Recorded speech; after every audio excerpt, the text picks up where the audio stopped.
Assalamualaikum warahmatullahi wabarakatuh. Halo anak-anak, bagaimana kabarnya hari ini? Semoga kalian sehat selalu ya. Selamat datang di video pembelajaran sejarah kebudayaan Islam. Hari ini kita akan belajar mengenai sejarah berdirinya Kerajaan Malaka. Nah, di pertemuan kemarin kita sudah membahas tentang sejarah dari Kerajaan Samudra Pasai. Nah, untuk pertemuan hari ini kita akan membahas mengenai sejarah berdirinya Kerajaan Malaka. Nah, sebelumnya ada yang sudah tahu belum apa itu Kerajaan Malaka? Nah, kalau belum tahu, Kerajaan Malaka merupakan sebuah kerajaan yang berdiri di Semenanjung Malaya. Kerajaan ini berdiri di awal abad 15 Masehi. Kerajaan ini didirikan oleh Sultan Iskandar Shah. Beliau merupakan seorang keturunan dari Kerajaan Majapahit yang kalah dalam Perang Parekrek. Nah, bagaimana tentang sejarah berdirinya kerajaan dari Kerajaan Malaka? Nah, kita simak video berikut yuk. Kesultanan Malaka pernah menjadi salah satu kekuatan di Asia Tenggara pada kisaran abad ke-15 Masehi. Kesultanan Malaka ketika itu meliputi wilayah Semenanjung Malaka dan sebagian pesisir timur Pulau Sumatera. Di puncak kebesarannya, Malaka adalah bandar besar di Asia Tenggara. Perdagangan terjalin kuat dengan beberapa kerajaan lain seperti Arab, Gujarat, hingga Cina.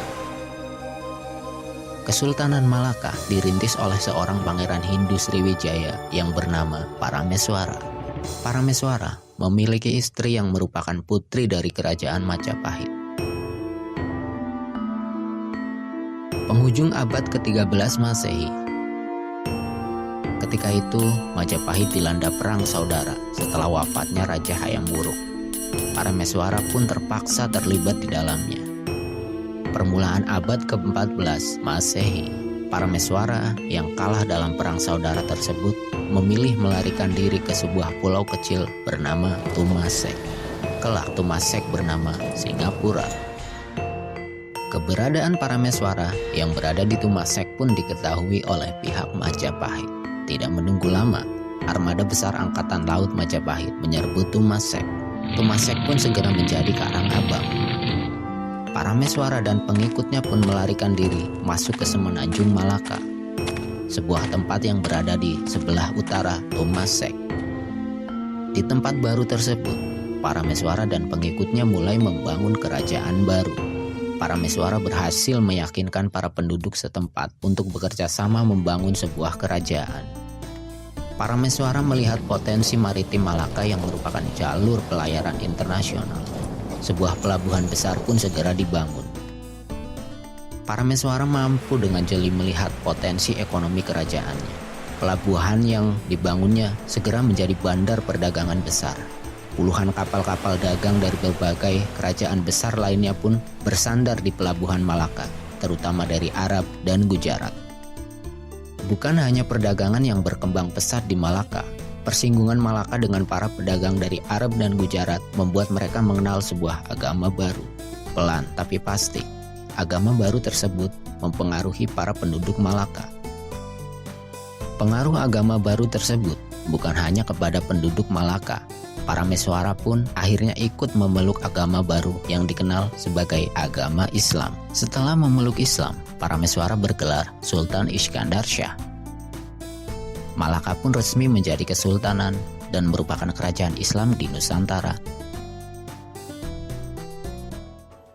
Nah, dari video tersebut dapat kita tarik kesimpulan bahwa Kerajaan Malaka merupakan sebuah kerajaan Islam yang didirikan oleh Sultan Iskandar Shah. Sultan Iskandar Shah awalnya bernama Parameswara. Beliau merupakan seorang keturunan dari Kerajaan Majapahit yang kalah dalam Perang Parekrek. Kemudian Parameswara melarikan diri menuju daerah yang bernama Tumasek, yang sekarang dinamakan daerah yang bernama Singapura. Nah, setelah di sana beliau mendirikan sebuah kerajaan Islam yang diberi nama Kerajaan Malaka. Kemudian beliau mengganti namanya menjadi Sultan Iskandar Shah. Bagaimana anak-anak, sudah paham tentang sejarah berdirinya Kerajaan Malaka?